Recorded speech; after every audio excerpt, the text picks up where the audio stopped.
Okay, Bismillahirrahmanirrahim. Today we are going to start vitamin B12. Vitamin B12 जो है वो दूसरे विटामिन से बी विटामिन से 4-5 वेज में डिफरेंट है। ठीक है। फर्स्ट वन के इसका स्ट्रक्चर जो है वो बहुत ही ज़्यादा कॉम्प्लिकेटेड है, जैसा कि आपको नज़र आ रहा होगा कि इसमें डिफरेंट जो है वो कोरन रिंग्स हैं और जो है काफ़ी ज़्यादा कॉम्प्लिकेटेड स्ट्रक्चर है इसका। जो दूसरे बी विटामिन हैं वो बहुत हद तक सिंपल हैं, लेकिन ये काफ़ी ज़्यादा कॉम्प्लिकेटेड है। दूसरा एक तो ये डिफरेंस है। दूसरा ये डिफरेंस है कि इसमें एक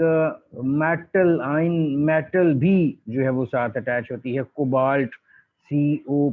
अगर आप इसके सेंटर में देखें तो कोबाल्ट इसमें जो है वो एक मेटल भी अटैच होती है, किसी और विटामिन के साथ मेटल अटैच नहीं होती। एक तो ये डिफरेंस है इसमें।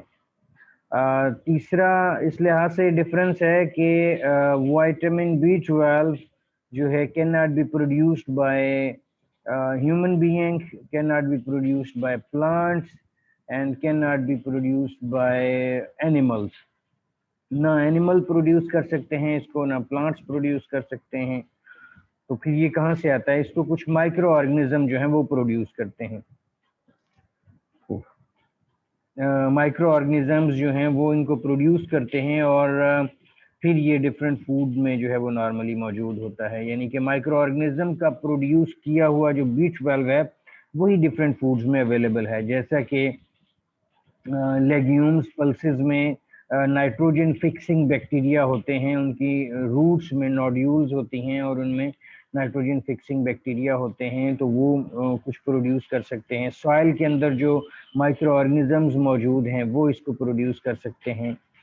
इसी तरह जो एनिमल्स में और ह्यूमंस में लार्ज इंटेस्टाइन में जो माइक्रो ऑर्गेनिजम्स हैं वो इसको प्रोड्यूस कर सकते हैं और वहाँ से ये क्वांटिटी जो है इसकी एब्जॉर्ब हो जाती है।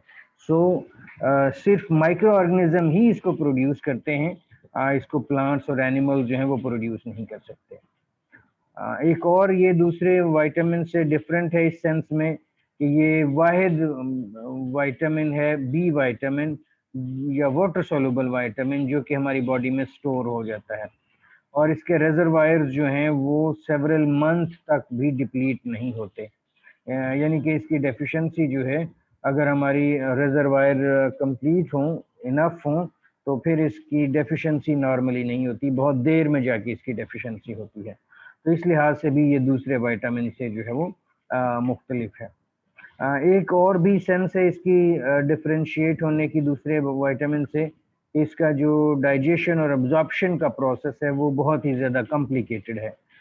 ये प्रोसेस दूसरे vitamin specially water soluble vitamin से बहुत हद तक डिफरेंट है।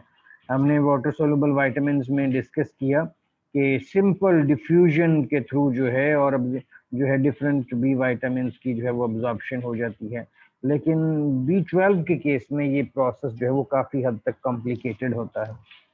तो इस तरह से ये दूसरे विटामिन से जो है वो डिफरेंट है। इसके अलावा बी विटामिन जो है किसी एक कंपाउंड का नाम नहीं है, बल्कि डिफरेंट कंपाउंड्स हैं। ये एक जेनेरिक टर्म है जो ग्रुप ऑफ कंपाउंड्स जिनको कॉरिनॉइड्स कहते हैं बिकॉज ऑफ देयर कॉरिन न्यूक्लियस। कॉरिनॉइड्स की वजह से डिफरेंट कंपाउंड हैं जिनको हम B12 जो है वो कहते हैं। ये हमारी बॉडी में वो B12 का फंक्शन के तौर पे काम करते हैं और वो इंटरकन्वर्ट होती हैं वो फॉर्म्स एक दूसरे में। सो ये एक फार्म नहीं है बल्कि सेवरल डिफरेंट फार्म्स हैं जो कि यहाँ से आपको नज़र आ रही होंगी, जैसा कि ये सायनोकोबालामीन है, हाइड्रोक्सोकोबालामीन है, एक्वोकोबालामीन है, नाइट्रीटोकोबालामीन है और 5-डीऑक्सीएडिनोसाइलकोबालामीन और मीथाइलकोबालामीन। ये डिफरेंट जो हैं 6 इसकी फार्म्स हैं जो कि अवेलेबल होती हैं, डिफरेंट जो है वो मौजूद होती हैं। और ये किस तरह से एक दूसरे से डिफरेंस है, बाकी स्ट्रक्चर जो है वो सेम होगा। ये जो CN आपको नज़र आ रहा है, स्टेरिक जो रेड कलर का नज़र आ रहा है, सिर्फ ये एक स्ट्रक्चर जो है वो डिफरेंट है। सो CN मीन सायनोकोबालामीन, जो यहाँ पे अभी शो किया हुआ है ये CN सायनोकोबालामीन है। और अगर इस पॉइंट पे OH होगा तो इसको हाइड्रोक्सोकोबालामीन कहेंगे और अगर वाटर मॉलिक्यूल होगा तो एक्वाकोबालामीन, और इसी तरह न ये NO2 होगा तो नाइट्रिटोकोबालामीन, और 5 डीऑक्सी अगर होगा तो 5 डीऑक्सी कोबालामीन, और इसी तरह मीथाइल ग्रुप होगा तो मीथाइल कोबालामीन होगा।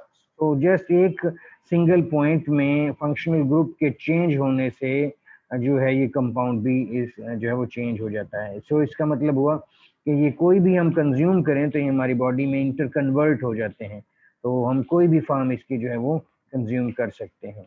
जो फर्स्ट टू फॉर्म है सायनोकोबालामीन और हाइड्रोक्सोकोबालामीन, ये नॉर्मली कमर्शियली अवेलेबल हैं, जो कि हमें डिफरेंट जो सप्लीमेंट्स मिलते हैं, जो हमें या फोर्टिफाइड किया जाता है, तो किसी भी फार्म में वो ये दो नॉर्मली फार्म्स होती हैं, सायनोकोबालामीन और हाइड्रोक्सोकोबालामीन। लेकिन हमारी बॉडी में जो फंक्शन परफॉर्म करती हैं जो इनमें से, वो ये दो हैं, 5 डीऑक्सी एडिनोसाइल कोबालामीन और मीथाइल कोबालामीन। तो ये दो फार्म्स हैं जो हमारी बॉडी के अंदर एक्टिवली पार्टिसिपेट करती हैं, जो इनके फंक्शंस हैं वो परफॉर्म करती हैं, जिनको हम डिस्कस भी करेंगे।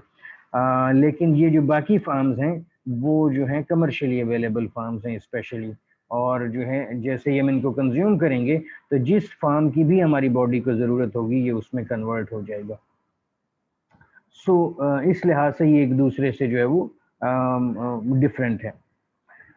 अगर हम इसकी आरडीए की बात करें तो 2.4 माइक्रोग्राम जो है वो इसकी आरडीए है, जो है इसकी रिकमेंडेड डोज जो है।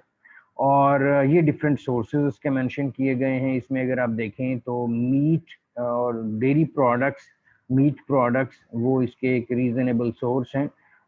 स्पेशली लिवर जो है, 3 ओंस लिवर आपकी रिक्वायरमेंट का 1000 टाइम जो है आपको मिल जाता है। ऑयस्टर जो है, क्योंकि ये हमारी बॉडी के अंदर लिवर में ही स्टोर होता है, सो इसलिए लिवर एक बहुत अच्छा सोर्स इसका जो है वो कंसिडर किया जाता है। इसी तरह जो है वो मिल्क एक सोर्स है, सोया मिल्क है, चीज़ है, यानी कि डेयरी जो एनिमल बेस्ड प्रोडक्ट्स हैं वही इसका अच्छा सोर्स है। जो प्लांट बेस्ड फूड्स हैं वो इसका अच्छा सोर्सेज नहीं है। सो वेजिटेरियंस जो हैं, जो प्योर वेजिटेरियंस होते हैं, उनमें इनकी डेफिशिएंट विटामिन B12 की डेफिशिएंसी के चांसेस काफ़ी ज़्यादा होते हैं, जो स्ट्रिक्ट वेजिटेरियंस जिनको जो होते हैं।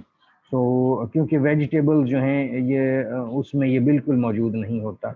और इनमें भी ये जो फूड्स यहाँ पे मौजूद हैं, इनमें भी माइक्रो ऑर्गेनिजम्स ने प्रोड्यूस किया होता है और फिर उनमें स्टोर हो जाता है। जैसे कि एनिमल्स हैं, लिवर है, तो माइक्रो ऑर्गेनिज्म ने प्रोड्यूस किया और उन्होंने जो है उनके लार्ज इंटेस्टाइन में, और वहीं से फिर वो अब्जॉर्ब हो गया और उनकी बॉडी में लिवर में स्टोर हो गया।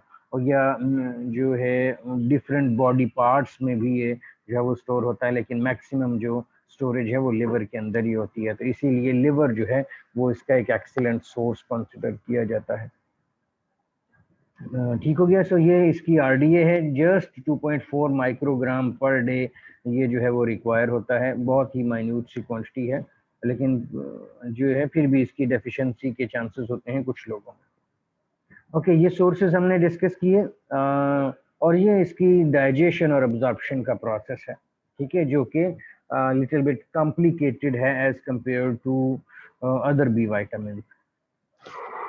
सो होगा क्या कि जैसे ही हम जो है विटामिन B12 को कंज्यूम करेंगे तो ये हमारे माउथ से होता हुआ, एसोफेगस से होता हुआ स्टमक में जो है वो जाएगा।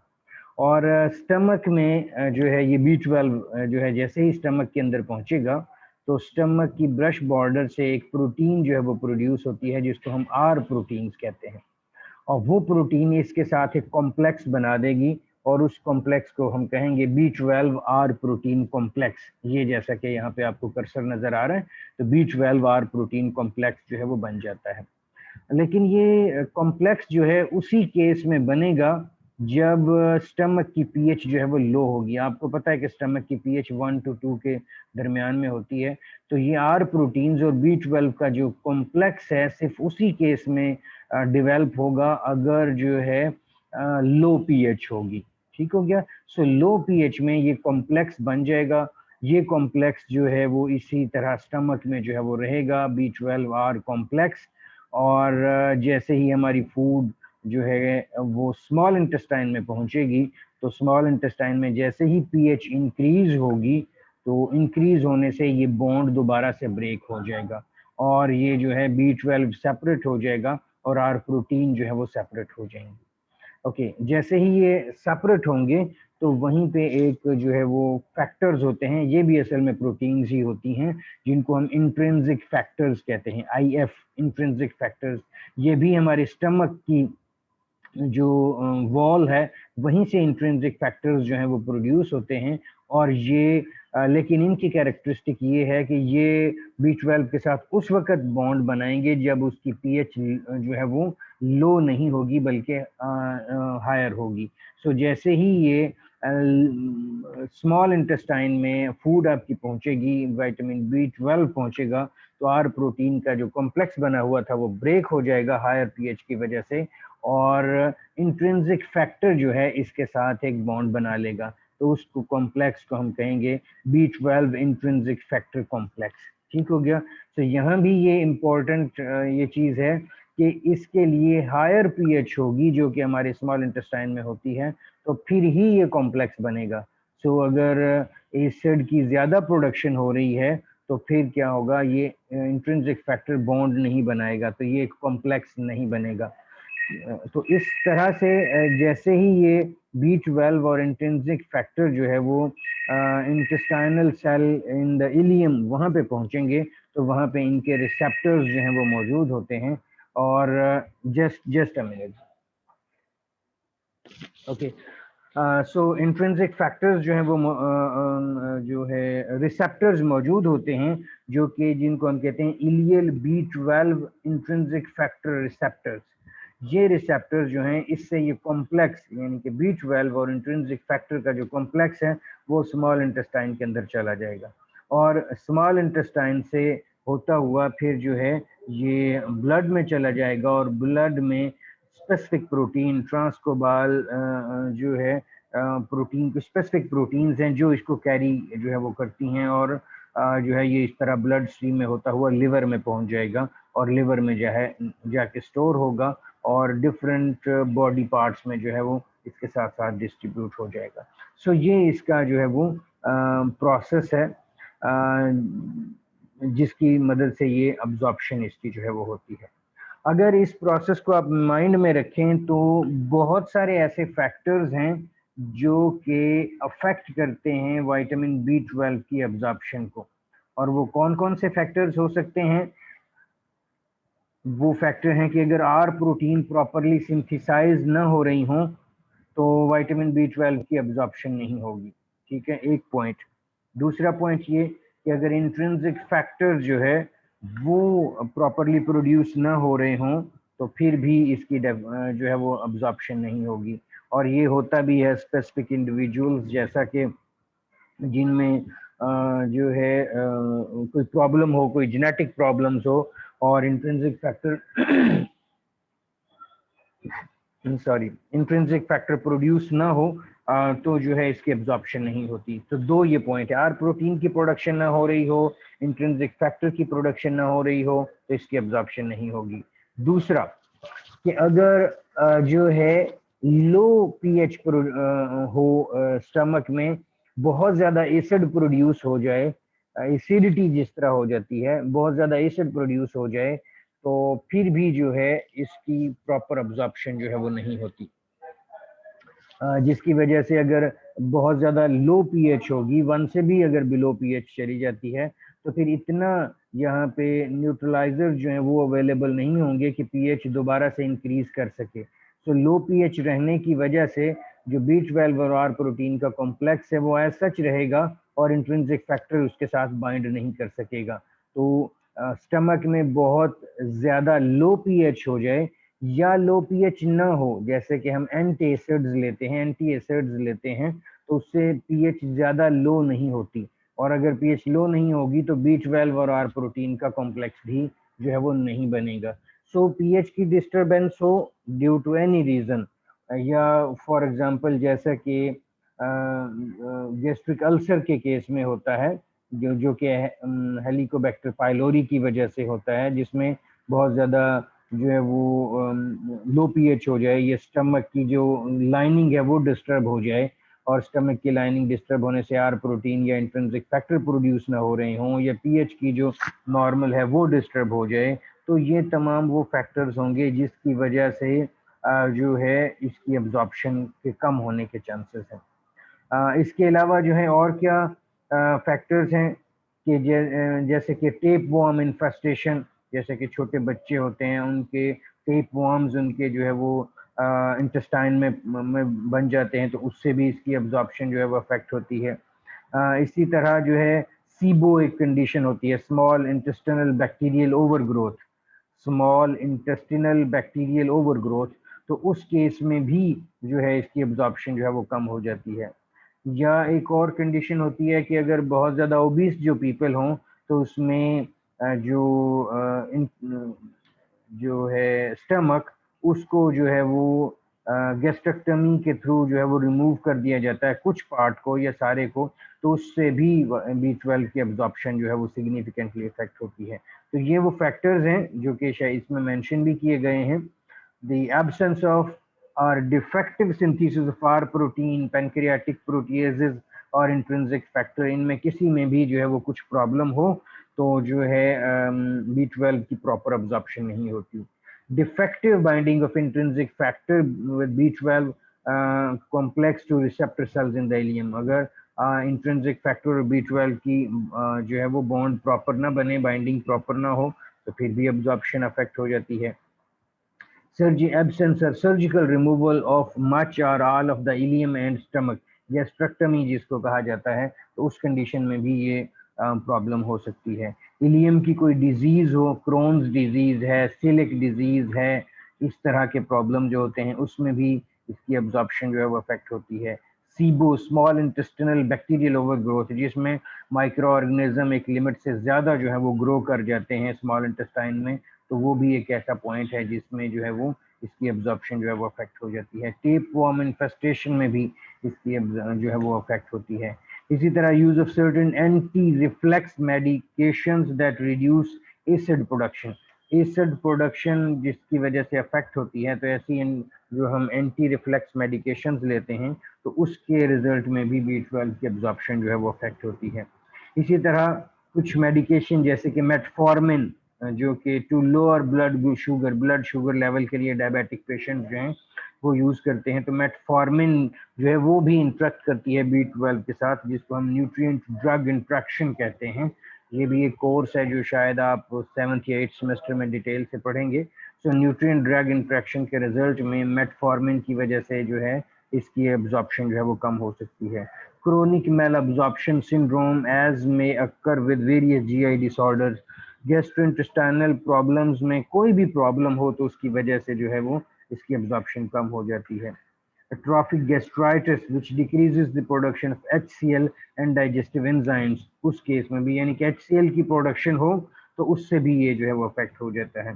Enzyme need to increase R protein B12 complex in the food, वो भी पॉसिबिलिटी है। 10 to 30% of the older adult have atrophic gastritis, यानी कि जो अडल्ट लोग होते हैं उनमें भी इसकी डेफिशिएंसी के चांसेस होते हैं, क्योंकि उनमें HCl और डिफरेंट एंजाइम्स की जो प्रोडक्शन का प्रोसेस है वो अफेक्ट हो चुका होता है।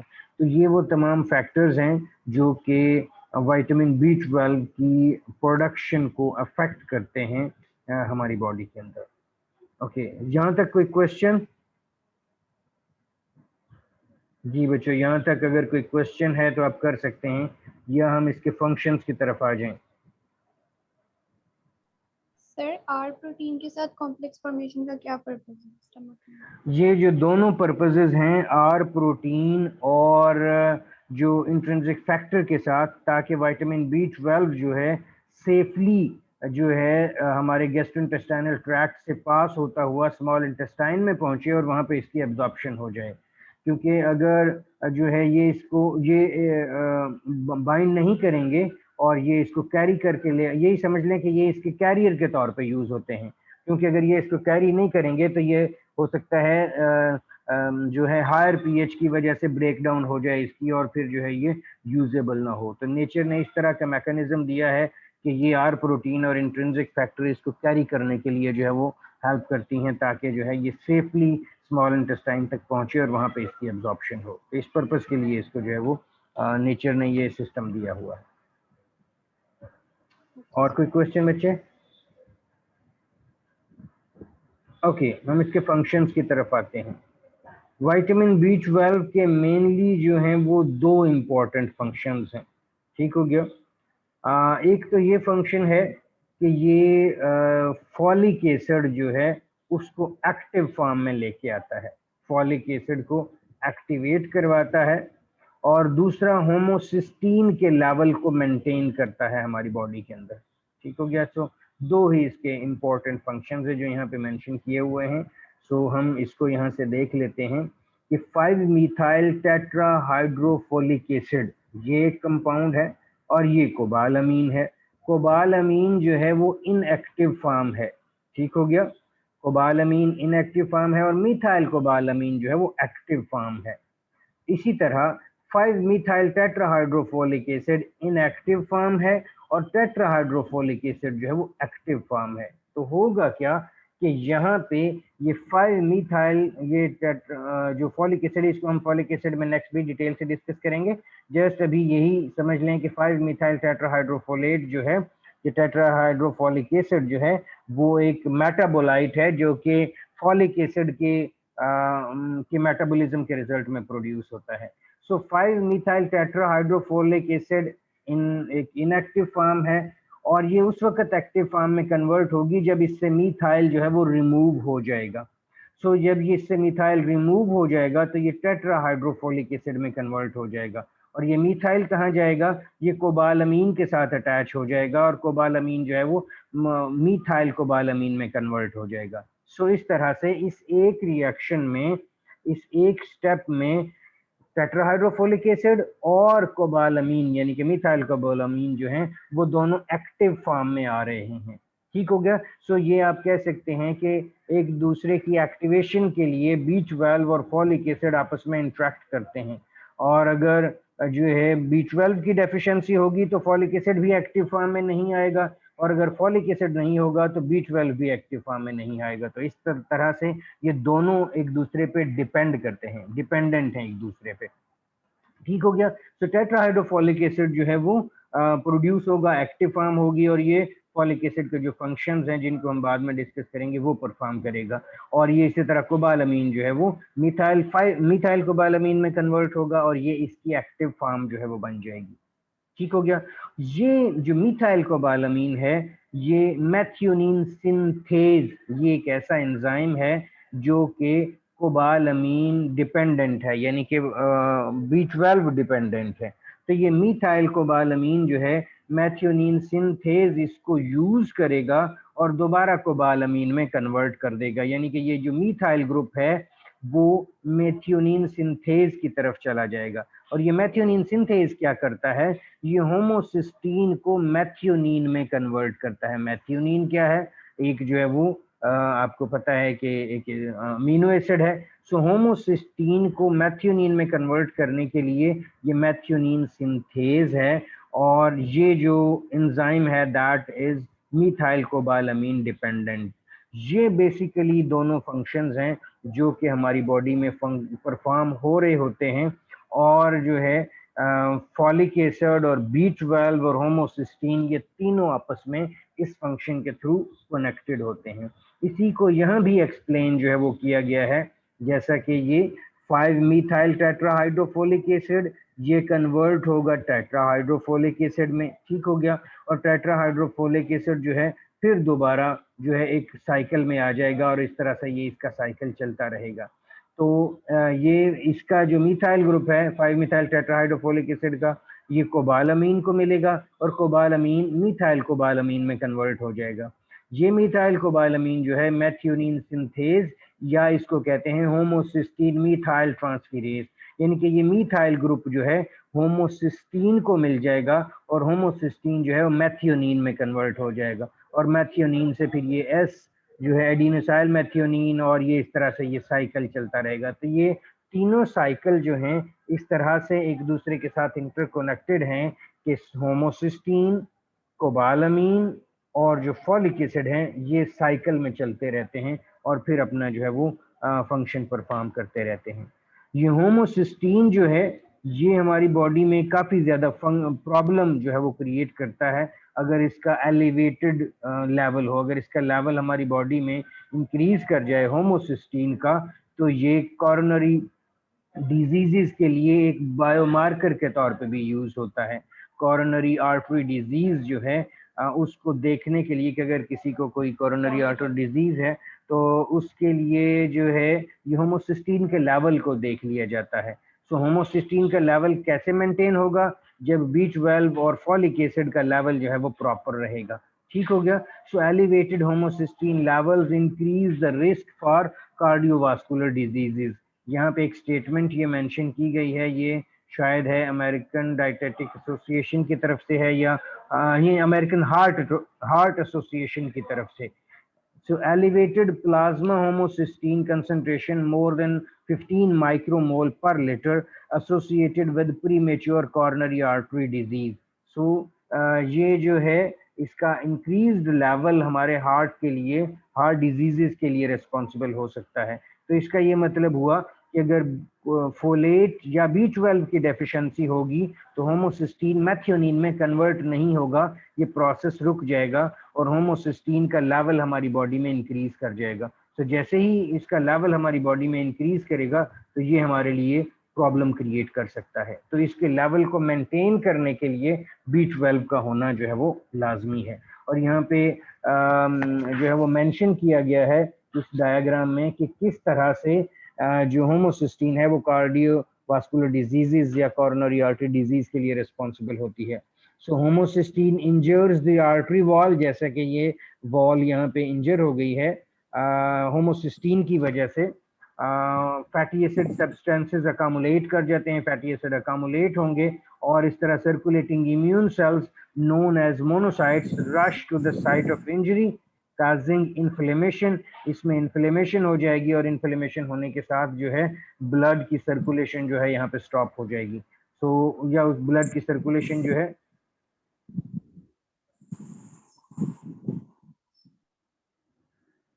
ब्लड की सर्कुलेशन में जो है वो प्रॉब्लम हो जाएगा।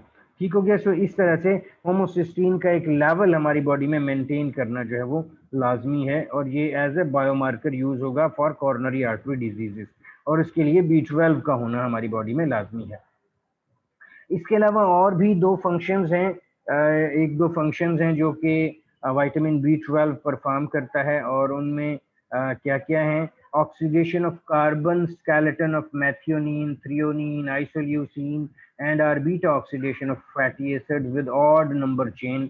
तो दो तरह के जो यहाँ पे मॉलिक्यूल्स हमारी बॉडी के अंदर होते हैं जिनमें ये मैथियोनिन है यानी कि ये अमीनो एसिड्स, इनका मेटाबॉलिज्म करने के लिए भी हमें B12 चाहिए और इनके और जो odd number chain fatty acids हैं जो बीटा ऑक्सीडेशन के रिजल्ट में, तो उसके लिए असल में हमें क्या चाहिए? ये एंजाइम चाहिए होता है मिथाइल मेलोनाइल कोए म्यूटेज। ये एंजाइम जो है ये इन अमीनो एसिड्स और odd number chain fatty acids के मेटाबॉलिज्म में इन्वॉल्व होता है और ये जो एंजाइम है this is 5D oxy adenosyl cobalamin dependent.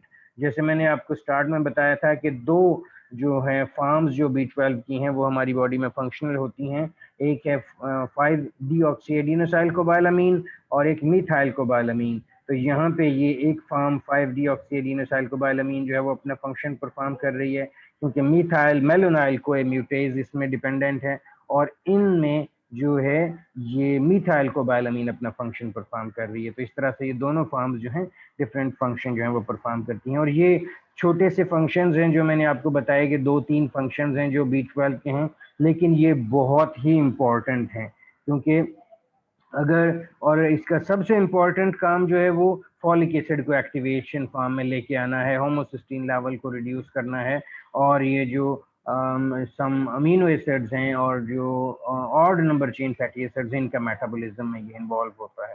तो ये इसके जो है वो फंक्शंस हैं। हम डिस्कस करेंगे नेक्स्ट क्लास में, या बल्कि अभी डिस्कस कर लेते हैं कि कौन से ऐसे इंडिविजुअल्स हैं जिनमें B12 की डेफिशिएंसी के चांसेस हैं। तो फर्स्ट वन जो हमने अभी ऊपर फैक्टर्स डिस्कस किए, अगर किसी शख्स में ये फैक्टर्स या इनमें से कोई एक या दो फैक्टर्स इन्वॉल्व हैं तो उसमें B12 की डेफिशिएंसी हो सकती है। इसी तरह जो वेजिटेरियंस हैं, स्ट्रिक्ट वेजिटेरियंस, उनमें विटामिन B12 की डेफिशिएंसी के काफ़ी ज़्यादा चांसेस होते हैं, क्योंकि वो एनिमल बेस्ड प्रोडक्ट्स नहीं लेते और प्लांट्स जो हैं वो बहुत ही पुअर सोर्स हैं या B12 के लिए, तो उनमें इसकी डेफिशिएंसी के चांसेस जो हैं वो होते हैं। सो ये वो उनको फिर सप्लीमेंट या किसी भी तरीके से अपनी रिक्वायरमेंट को जो है वो पूरा करना होता है। So that's it about today's lecture. इसको आप जो है, जो मैंने बुक्स आपके साथ शेयर की हैं उनमें से रीड कीजिएगा। अगर आपको कोई क्वेश्चन इसमें जो है वो आता है तो वो आप क्वेश्चन जो है वो अभी मुझसे कर सकते हैं, और अगर बाद में आपके माइंड में आता है तो बाद में कर सकते हैं। जी, कोई क्वेश्चन है?